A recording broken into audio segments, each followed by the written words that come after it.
everybody. Welcome back to Dead Money with Dan Arfin. That's what you're listening to. So I played a 12-hour session the other day. I was tilted for almost all of it.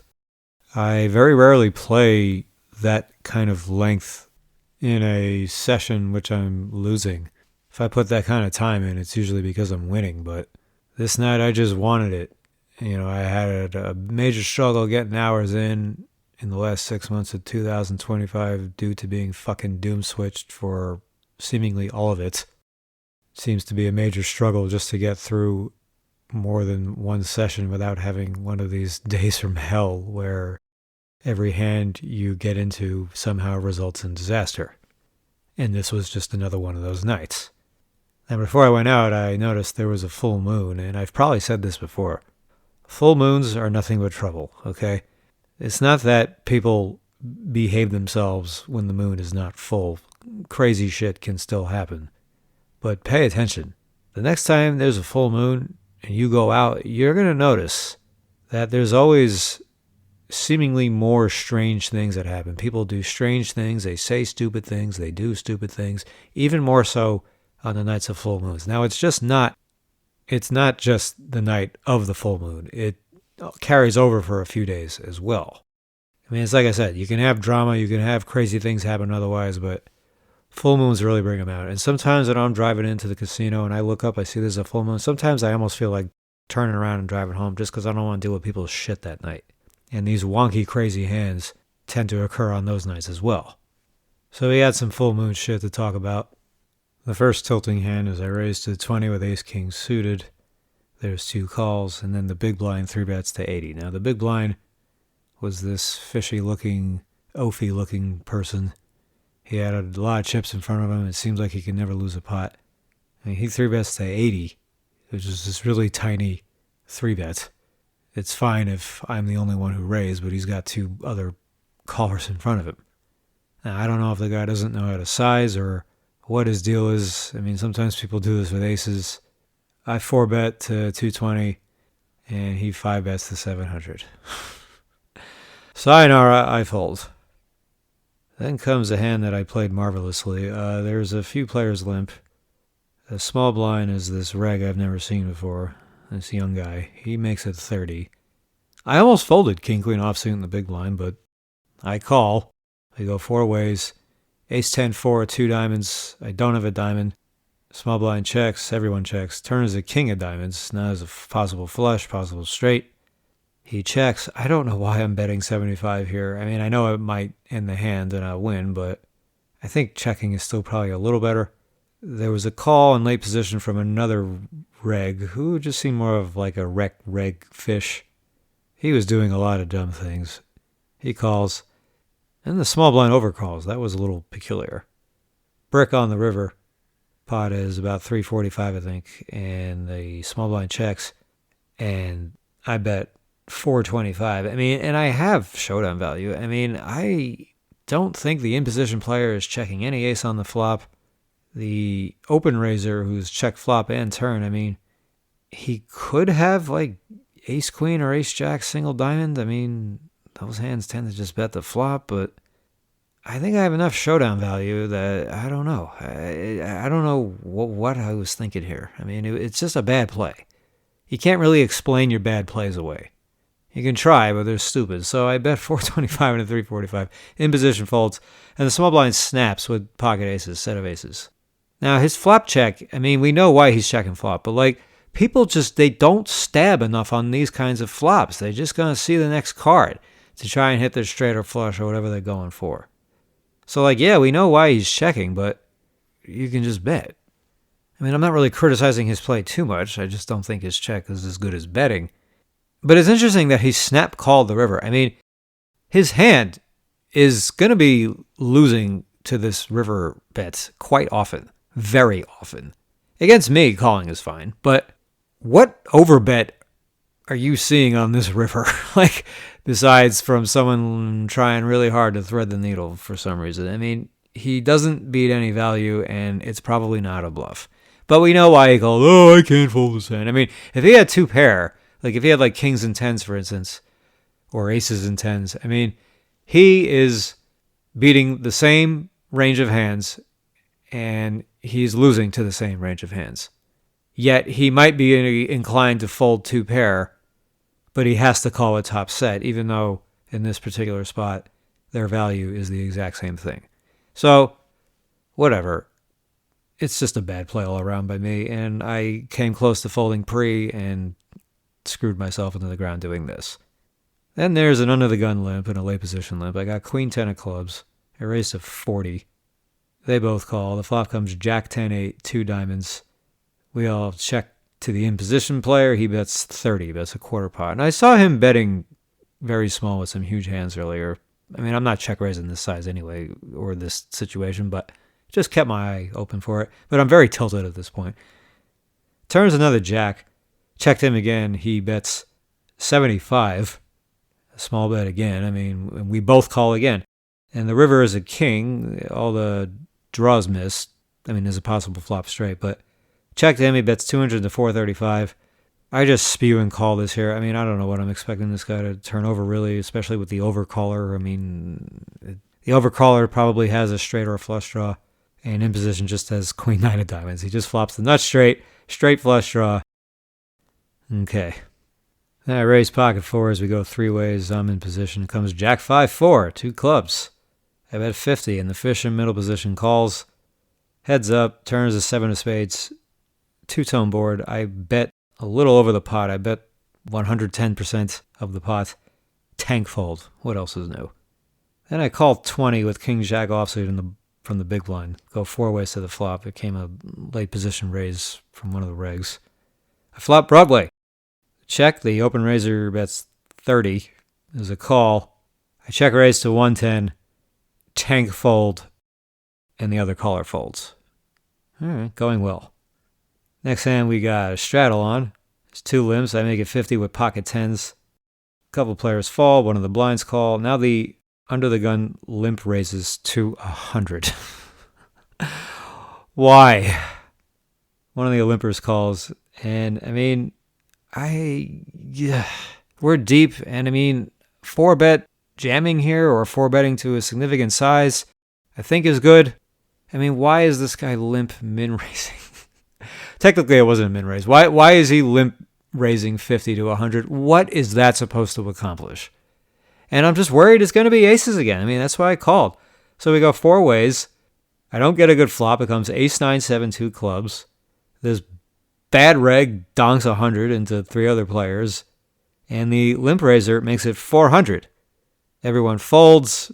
And then he shows pocket 7s. So he limp raised 50 to 100 with pocket 7s. Never getting anyone to fold to that size, probably, and then he flops a set. And the reg, who would raise to 15 with his medium hands and 20 with his better hands, raises to 20. I think he was from low jack. A fishy player called. I called big blind with ace jack offsuit. I mean, I think it's close here, especially with the sizing tell. Flop comes jack 8-6. There's 2 hearts. I check. The reg thinks for a little while, and he checks, and in position checks. The turn is another 6. I bet 90 into 60, which is a little dangerous. I mean, the in position player closing the action, he can have a 6, but I'm doing this anyway. The open raiser, who thought for a little bit on the flop, calls. We go heads up. The river's a queen. I bet 215 into 240. He calls and has aces with a heart. Where the fuck did that come from? Okay, so on we go. Then there's a min-raise and a call. I think there were 2 calls. I had jack 8 of hearts. I've been quiet for a while. I 3-bet to 60. The dealer didn't know if it was a straddle or a min-raise to 10. I mean, he wasn't paying attention to anything. None of these fucking dealers pay attention to anything. So he calls. We go heads up. I guess the pot's got around 150. And the flop comes 10-7 deuce, I think. So I flop a gut shot to the nuts, but no hearts. He check calls 110, I think. And then the turn is an ace, 2 diamonds. He checks. I bet 300 into like 350, and he shows an ace and folds. So he check called the flop with ace high, turn top pair, and then check folded. And as I'm mucking my cards, I said, thank you. He's like, show me a bluff. I said, this is a bluff. I said, but I'm not going to show it. And I said, so you call when you have nothing and then you fold when you have something. He's like, yep, works very well for me. And it's just like, God, I am struggling to beat these games. I am consistently struggling to beat games full of players who play like this or dumber. And then it just continues. So we get this one fish comes back. He dusted a lot. He dusted 5, 6, 700 in no time. I raised to 20 with ace queen of clubs in the cutoff. We go 3 ways with the button. The fish is in the small blind. I don't flop great. It comes king, jack, 7, 2 hearts, no clubs. Fuck you guys. I bet 60 into 60. Button folds, small blind calls, turns an ace. It's a card I check back quite often. But against him, I think he's going to just be in station mode a lot. I'm not worried about getting check raise bluff. He checks. I bet 110, and now he raises to 250. Oh, God. Okay, fold. Then I play another pot with him like right after that. There's a straddle, there's a limp. I raise to 50 with pocket 10s. The button, same guy, he calls. We go heads up. Comes 6, 4, deuce, 2 hearts. I was thinking about check raising. He checks. Turn is a jack. Goes check, check. River's an 8. Got the nuts here. So I bet 175 into like 120, and he raises to 400.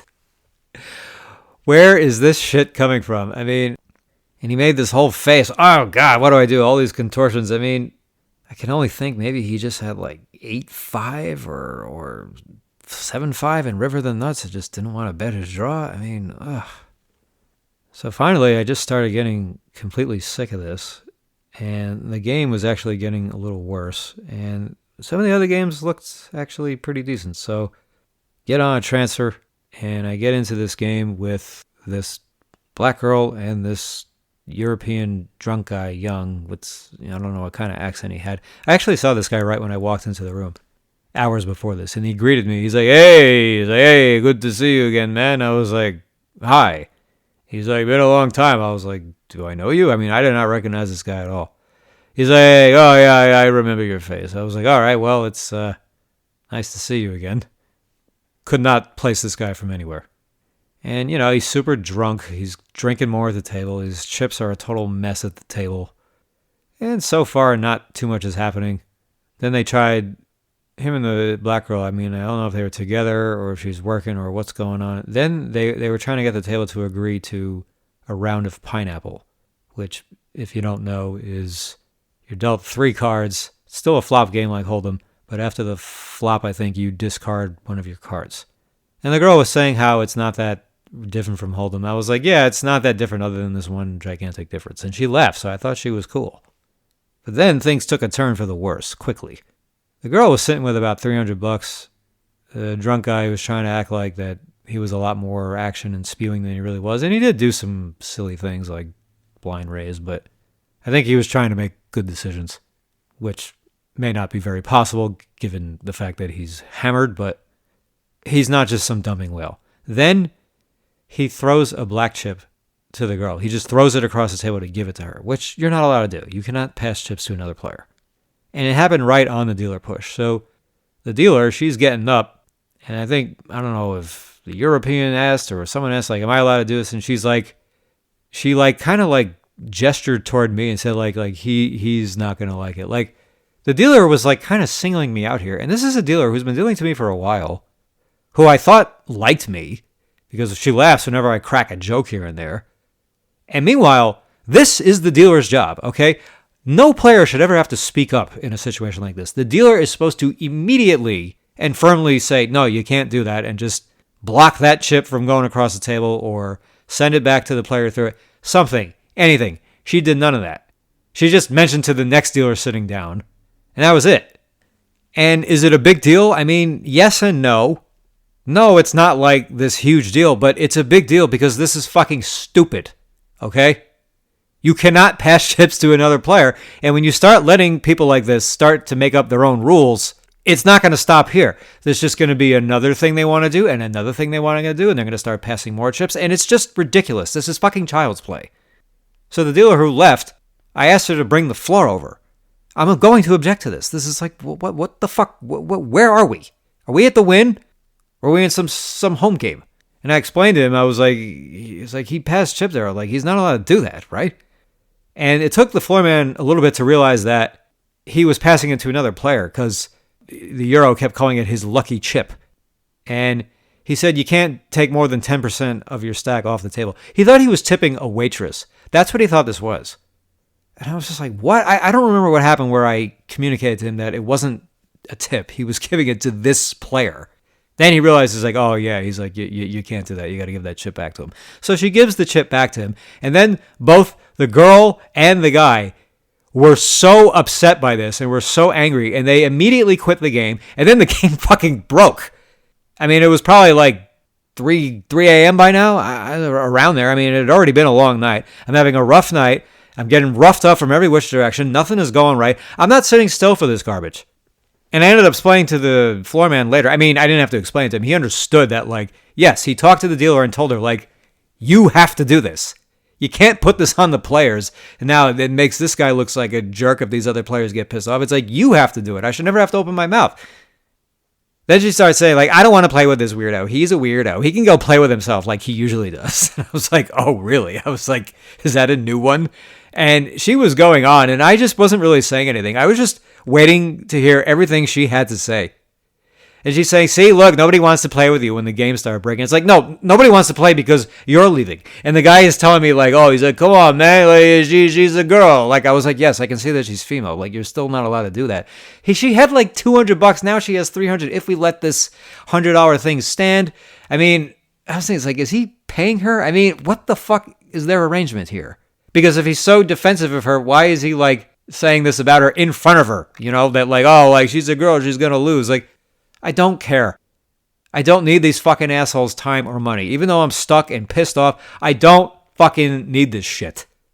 I don't need to put up with some drunken fool who just thinks he can make up whatever rules he wants to play with. He starts telling me that I had no heart for not letting him do this. I was like, all right, well, at least I have a brain. And goodness. They came back a couple hours later to the podium. I mean, I had to go to another table, of course. I looked behind me. I saw them. I think they were trying to get on the waiting list. And as far as I understand, I don't think they were allowed back on. Because I heard they were causing problems the night before. I mean, this is just one of these pains in the asses customers who think they're holier than all and just think they're entitled to do what they want. And I probably wasn't the only player at the table who wasn't cool with this. I mean, it's just like, no one wants to speak up, though. And it's like, I'm not going with the flow for this nonsense. I mean, it's like, what the fuck are we doing here? Would it kill you guys to act like fucking adults? So, whatever. I get transferred, and then 1, 2, 3 find myself in a weird spot. I'd say within 20 minutes, this old man joins the game. There's a raise to 25 from a guy who had been raising to 25, so that didn't strike me as unusual.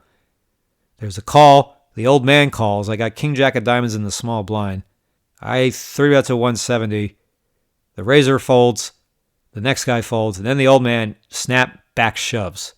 And it was another 647 more exactly. So he had a little over 800 when the hand started.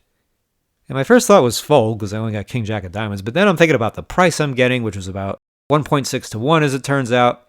And, you know, if he's got like 8s or 9s or some medium pair, I mean, I'm having the right price against this. And I'm not too worried about being crushed by ace-king. I mean, you know, it's a possibility, but like, I mean, this should never, ever be like queens, you know, or ace-jack, another hand that crushes me. I mean, it should never be any of these kinds of hands. And I just had a weird feeling about it, but I just felt like it's just too close. I think I just got to go for it. So I call him, and before we run out the board, he turns over kings. Oh my fucking God. I mean, this is when, you know, you're running really terrible. I mean, say what you want about the call here. He's turning over fucking kings here. Raise to 25 call, and he just calls in the cutoff with kings. Doesn't want to 3-bet this hand, and he's just lucky enough to get a 3-bet behind him.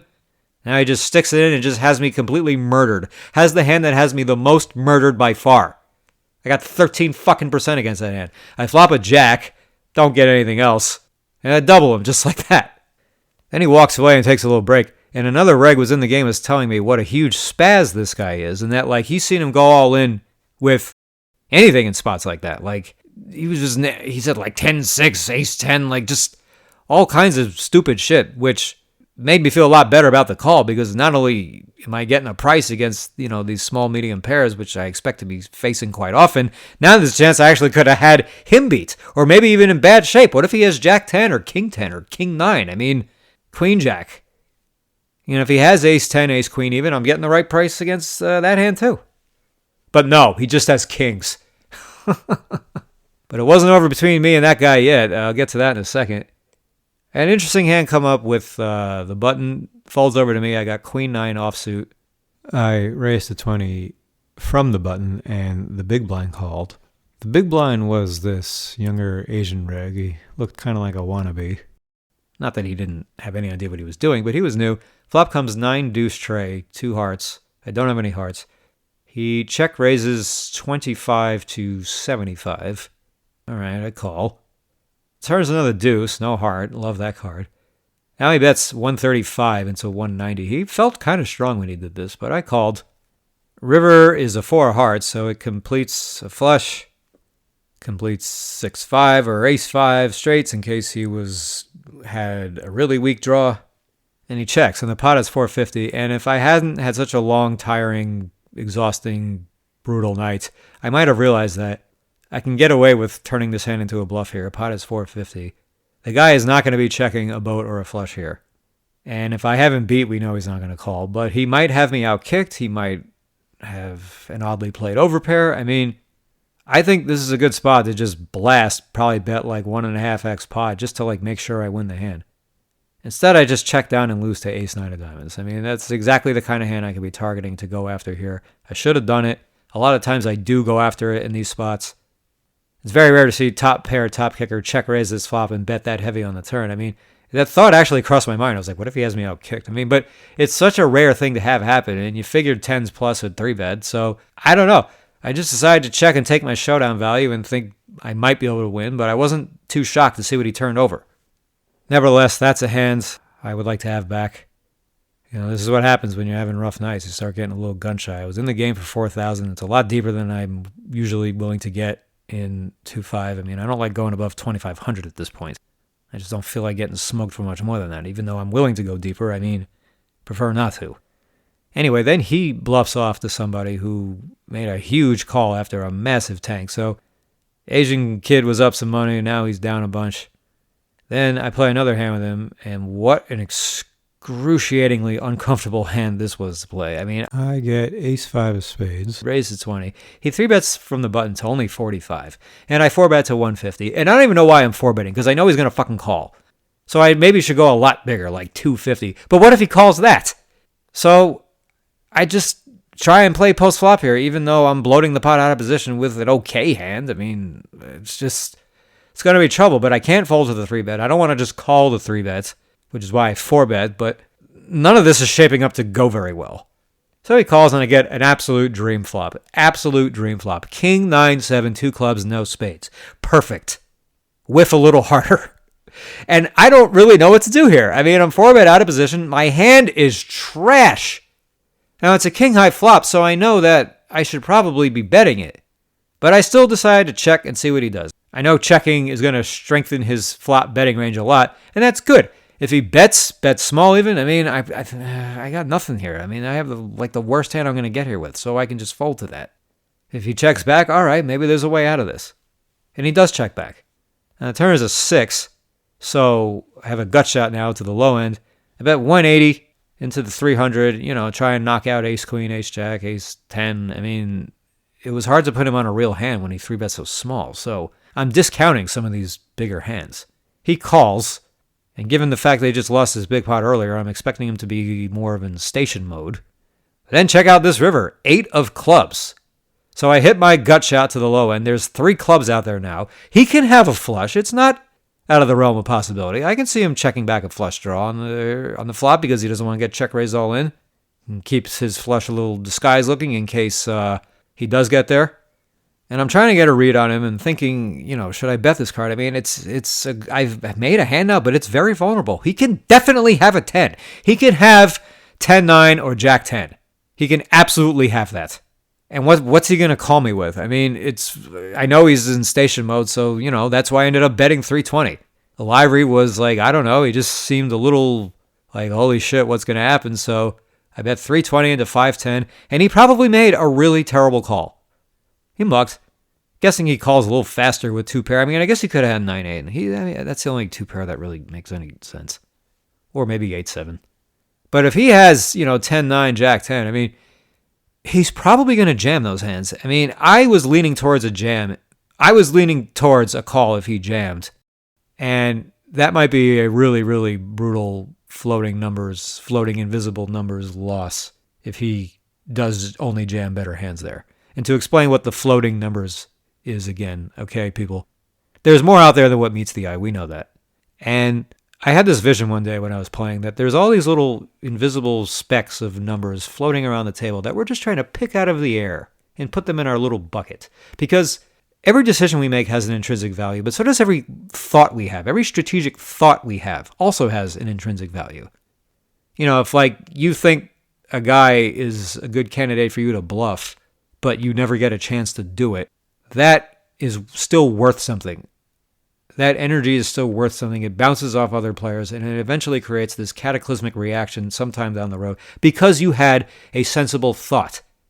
That contributes to the money you make.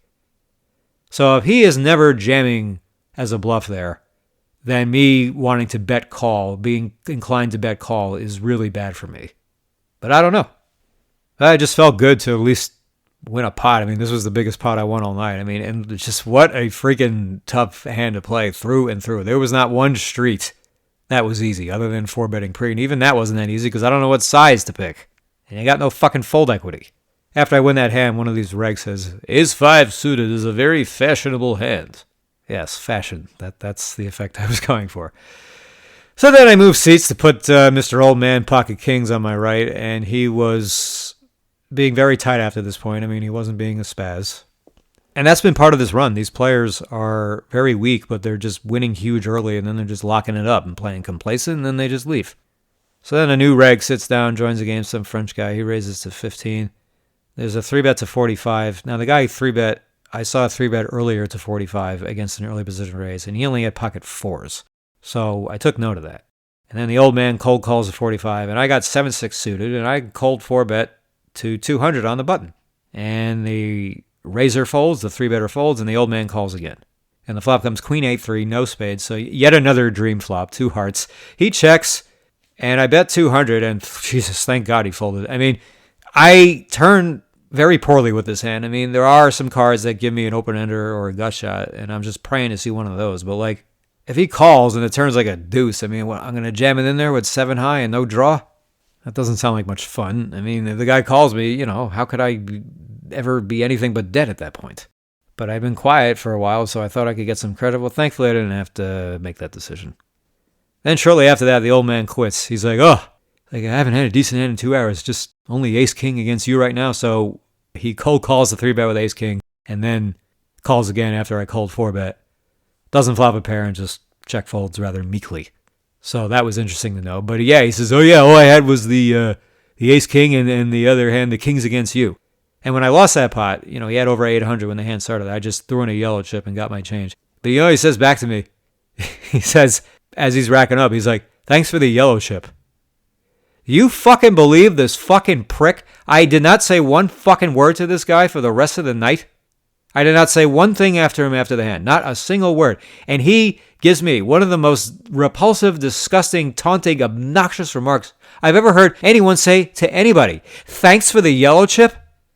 I mean, usually I'm pretty good about having a comeback, but sometimes I'm so dumbfounded I don't know what to say back. All I said to him, I was like, you're welcome. And as he was walking away, I just mumbled under my breath, piece of shit. I don't even think he heard me. I think if he did, he would have stopped and said something. I mean, but oh my God, what a miserable old fuck that guy has to be. I mean, you think I'm a miserable fuck listening to me on this fucking show? Thanks for the yellow chip? I mean, the only plausible explanation I can come up with is I played with this guy before. He did kind of look familiar to me, but I couldn't remember anything else. My only plausible explanation is that maybe I crushed this guy some other time and he's just bitter about it. Maybe I caught a lucky card. I don't know. And now wants to rub this in my face because he got money back. I can't think of any other reason what would possess him to do this. I did not fucking do anything. I did not say anything. I did not complain. I just paid off the pot. Thanks for the yellow chip? How old are you? This is why I have the podcast, to go on and on and on about assholes like this. And what I tell you about full moons. The guy passing the girl the $100 black chip and they get all pissed off that I won't let him do it, and now this guy. Thanks for the yellow chip.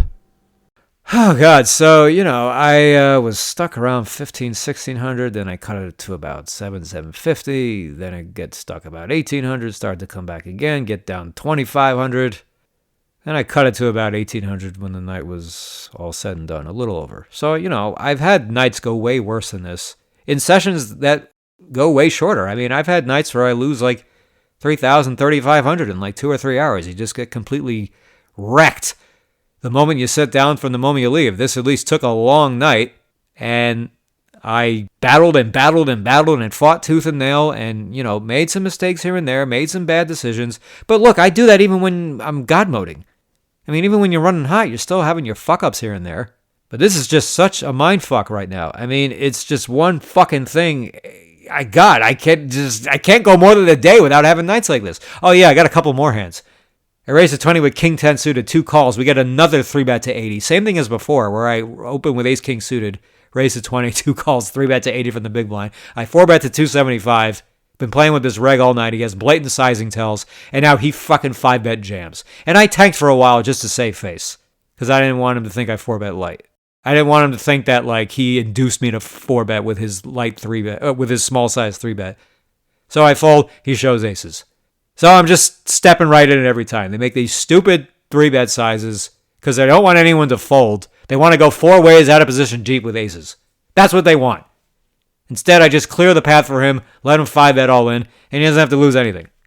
But then later in that session, I move seats a second time and now put this kid on my right. There's a raise to 30. He 3-bets button to 125, by far his biggest 3-bet size of all night. He barely did any 3-betting. I got Ace King in the small blind. I just fold. Everybody folds, and he shows kings. I was still able to do that after like an 11 and a half hours. I mean, and I wasn't doing it just to be passive. I thought he had a huge hand. I'm not cold 4-betting against this strong of a hand. I know the guy's going to have a really big hand. Probably going to 5-bet all in again. And given that he had kings, I mean, yeah, probably. So, I don't think I played amazing, but I thought I played pretty good. For all the disdain I was feeling all night long, I mean, I didn't unravel. So, all right, that'll do for now. I mean, I know it was a little all over the place, and I got other stories coming up from other nights. I mean, I think I might end up doing less hand histories in the future. I don't know. We'll see. I like talking about them, but there's just an endless barrel of people just acting like complete fucking... I don't even know a word to come up with. Sometimes there just are no words. So, all right, whatever. Thanks, guys. Thanks for listening. Talk to you later. See you next time.